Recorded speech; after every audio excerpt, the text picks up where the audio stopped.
শোনো শোনো শোনো সবে শোনো দিয়া মন, আজ আমি রেঁধেছি পুঁই পিটুলি দিয়ে ভুসো চিংড়ি চটন। এগুলো হলো পুঁই ডাঁটার বীজ। এই পুঁই ডাঁটার এই বীজ দিয়ে আর এই পাতা দিয়ে একটা দারুণ স্বাদের রেসিপি তৈরি হবে। সঙ্গে রয়েছে চিংড়ি মাছ আর এই পুঁই পিটুলি দিয়ে তৈরি হবে আজকের রান্নাটা। আপনারাও অবশ্যই ট্রাই করবেন কিন্তু বাড়িতে, কথা দিলাম সবার খুব ভালো লাগবে।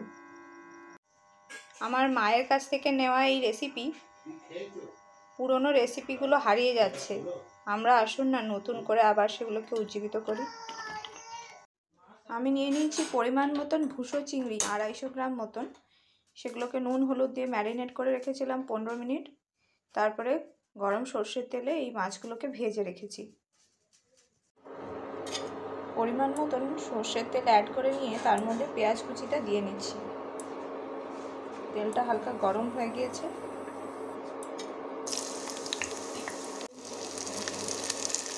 পরিমাণ মতো নুন দিয়ে নিচ্ছি। পুঁইয়ের পাতাগুলো আমি ছোট ছোট করে কেটে নিয়েছি, আর পুঁইয়ের বিটুলিগুলো ছোট ছোট করে কেটে নিয়েছিলাম।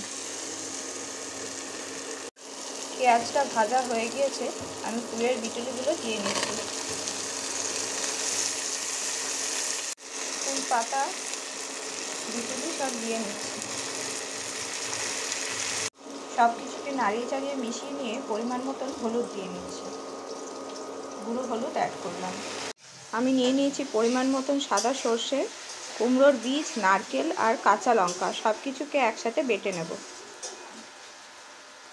কম আঁচে আমি বেশ ভালোভাবে ভাজা করে নিচ্ছি। এখনো বেশ খানিকটা জল রয়েছে, দেখুন। সর্ষে, নারকেল, কুমড়ো বীজ আর কাঁচা লঙ্কা সবটাকে একসাথে বেটে নিয়েছি।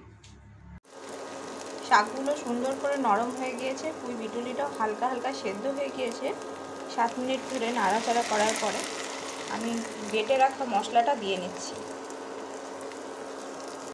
আমি বাটা মশলাটা অ্যাড করে দিয়েছি। সব কিছুকে নাড়িয়ে চাড়িয়ে মিশিয়ে দেব। সব কিছুকে নাড়িয়ে চাড়িয়ে মিশিয়ে নিচ্ছি। নুন হলুদ দিয়ে ভেজে রাখা চিংড়ি মাছগুলো আমি অ্যাড করে দিচ্ছি।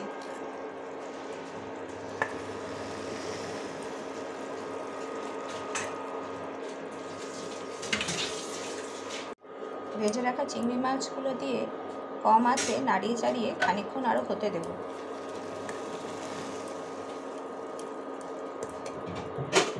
সুগার ফ্রি দিয়ে নিলাম। মিশ্রণটাকে আরও 5-7 মিনিটের মতন রান্না করে নেব। একদম কম আঁচে ঢাকনা দিয়ে ঢেকে দিচ্ছি। সব কিছুকে ভালো করে নাড়িয়ে চাড়িয়ে নেব।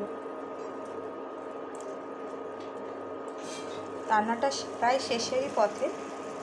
আর 2-3 মিনিট স্ট্যান্ডিং টাইম দিয়ে নামিয়ে রেখে দেবো। সার্ভ করব গরম ভাতের সাথে। শাকের নিজের থেকেই দেখুন কত জল উঠে এসছে। রেডি হয়ে গেছে আমাদের পুঁই বিটুলির সঙ্গে চিংড়ি মাছ। আপনারা অবশ্যই একবার ট্রাই করে দেখবেন এই রেসিপিটি, কথা দিলাম সবার খুব ভালো লাগবে। পুঁই বিটুলি দিয়ে চিংড়ি রেডি হয়ে গিয়েছে, গরম ভাতের সাথে সার্ভ করলাম।